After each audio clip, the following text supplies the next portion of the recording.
salam geografi untuk kita semua. Oke, hari ini kita akan lanjutkan materi KD 3.2, yaitu tentang Sistem Informasi Geografis atau SIG. Dalam bahasa Inggris, SIG juga dikenal dengan Geographic Information System. Nah, untuk materi ini tidak terlalu luas, dia cuman sekitar 2 slide, karena nanti akan dilanjutkan di kelas 3. Jadi berusaha ya.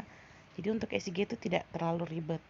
Tapi nanti akan menjadi tugas buat kamu untuk mencari tahu perangkat keras dan perangkat lunak yang digunakan di dalam sistem informasi geografis.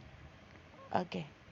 Tujuan pembelajaran kita yaitu menjelaskan teori pengolahan data dalam SIG, dan yang kedua menguraikan kelebihan dan kekurangan dari SIG. Nah, tahapan kerja dalam sistem informasi geografis itu ada 3, yaitu input, analisis, dan output. Nah, input yaitu proses memasukkan data. Nah, data itu baik itu data asli maupun data turunan. Artinya data yang betul-betul diambil dari lokasi penelitian atau dari tempat penelitian dan langsung diinput atau diolah terlebih dahulu lalu diinput masuk. Nah, setelah diinput, dia akan melalui proses yang kedua yaitu analisis data atau proses pengolahan. Nah, data yang tadi sudah diinput akan diolah di bagian tahap ini, yaitu meliputi memanggil, memanipulasi, dan menganalisis data yang tersimpan di dalam komputer tadi. Jadi setelah melewati tahapan itu, data yang sudah diolah dan dia akan di-outputkan atau dikeluarkan atau dihasilkan suatu hasil yang bisa digunakan oleh banyak orang, yaitu proses output atau penyajian data. Nah, itu dimana informasi itu sudah bersifat geografis yang bisa juga digunakan oleh orang-orang, misalnya peta, tabel, grafik, bagan, dan juga hasil-hasil perhitungan. Nah, itulah hasil-hasil setelah diinput, dianalisis, dan menjadi output. Nah, setelah kita tahu proses kerjanya, adapun kita perlu ketahui kelebihan dan kekurangan SIG. Nah, kita lihat yang pertama itu kelebihan SIG. Ya, kelebihan yang pertama, data dapat dikelola dalam format yang jelas. Nah, artinya bahwa sudah ada format tersendiri, tinggal kita input satu persatu atau step by step. Tuh. Misalnya kita kepingin bikin peta tanah, ya kan? Jadi kita perlu input data seperti contohnya jenis tanah apa itu, terus warna tanahnya, tekstur tanahnya, luas tanahnya. Nah, data-data itu yang diinput masuk ke dalam aplikasi SIG, kemudian diolah di situ. Terus yang kedua, biaya murah dibandingkan dengan melakukan survei lapangan. Nah, karena dia hanya menggunakan aplikasi yang ada dalam komputer atau memang sengaja diinstal di dalam perangkat keras yaitu komputer, sehingga biayanya tidak terlalu mahal. Jadi aplikasi itu bisa bekerja selama mungkin untuk kita mengolah data-data geografis yang kita butuhkan tadi. Dan yang ketiga, data dapat dipanggil kembali dan dapat diulang dengan cepat. Nah, ini maksudnya seperti ini. Artinya data yang sudah pernah kita kerjakan disimpan, bisa kita olah lagi gitu. Jadi misalnya ini pekerjaan tahap pertama. Jadi tahapan keduanya kita butuh pekerjaan tahap pertama. Jadi kita tinggal ambil dan kita olah menjadi proses ke tahap yang berikutnya. Terus yang keempat, data dapat diubah secara cepat dan tepat. Ya, tentu saja karena menggunakan perangkat keras komputer ya. Jadi pengerjaan itu lebih simpel dan lebih cepat. Dan yang kelima, data spasial dan non spasial dapat dikelola secara bersamaan. Nah, karena tadi sudah dibilang kan input datanya, jadi prosesnya step by step. Jadi tetap data spasial dan non spasial bisa kita kolaborasikan menjadi satu data yang baru gitu. Contohnya seperti ini, misalnya saya punya peta tanah, ya kan, saya juga punya peta persebaran flora dan fauna. Dan dari situ saya akan membuat peta persebaran flora dan fauna di Indonesia. Nah, dari dua data ini akan gabungkan menjadi satu kan, tadi sudah disebutkan ada peta tanah dan peta persebaran flora dan fauna.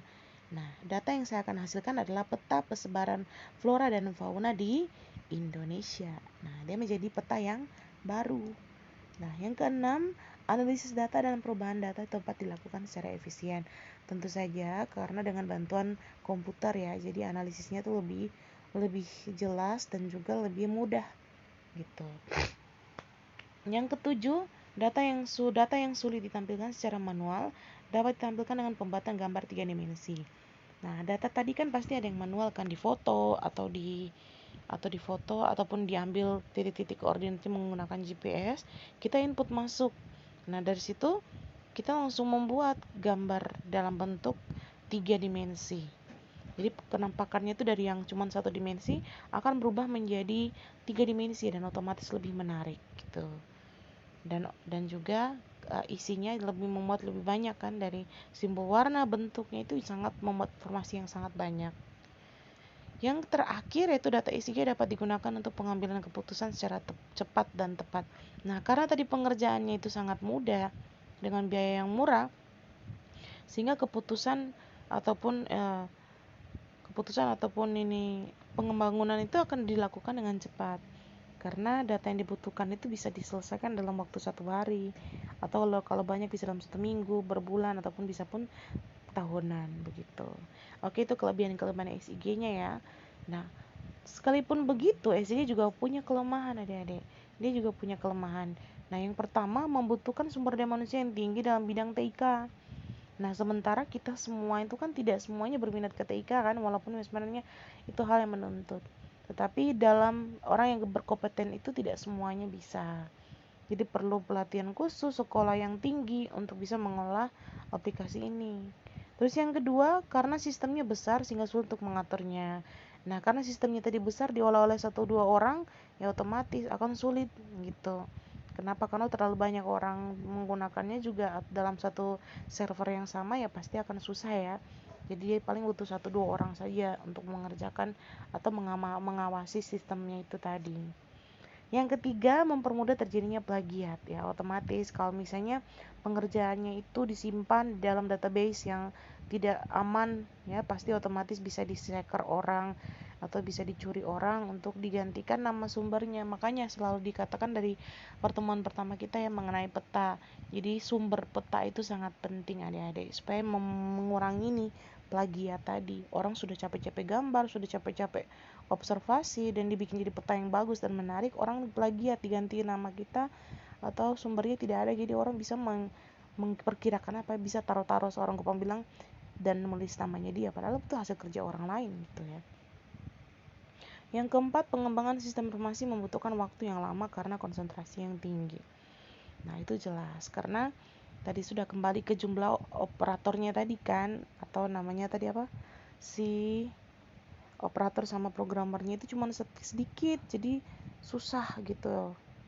Dia perlu konsentrasi yang tinggi, jadi waktu-waktu yang lama. Yang kelima, membutuhkan waktu untuk pelatihan lagi ya, otomatis ya, karena kekurangan tenaga di bagian TIK, makanya perlu di waktu yang lebih banyak untuk orang-orang bisa bersekolah atau mengikuti pelatihan sebagai operator ataupun programmer. Karena program sistem informasi geografis ini tidak akan seperti itu terus, dia akan terus mengalami update ya, update aplikasi. Sekarang dia punya tools dan juga segala macam fitur-fitur di dalamnya juga perlu mengalami proses peningkatan atau di upgrade terus. Nggak bisa kita ikuti yang ada terus, nggak bisa, karena menyesuaikan dengan perkembangan zaman dan juga kebutuhan dari kita sendiri. Nah, itu tadi tujuan pembelajaran dan juga penjelasan materi dari tujuan pembelajaran kita pada hari ini. Jadi sudah selesai ya untuk KD 3.2. Nah, jadi ditutup dengan materi sistem informasi geografis. Jadi Ibu tekankan lagi, jangan lupa mengerjakan tugas tadi, cari tahu apa saja perangkat lunak dan perangkat keras yang digunakan dalam sistem informasi geografis. Jadi untuk hari ini KD 3.2 kita sudah selesai. Minggu depan kita bertemu dengan materi baru yaitu KD 3.3 tentang penelitian geografi. Oke, terima kasih atas perhatiannya. Semoga yang saya bagikan ini berguna. Dan mohon maaf jika ada salah kata atau salah kalimat. Maklum ya, ibu kan juga manusia, jadi pasti ada salahnya. Oke, untuk perhatiannya ibu ucapkan terima kasih. Sampai ketemu lagi minggu depan dan salam geografi.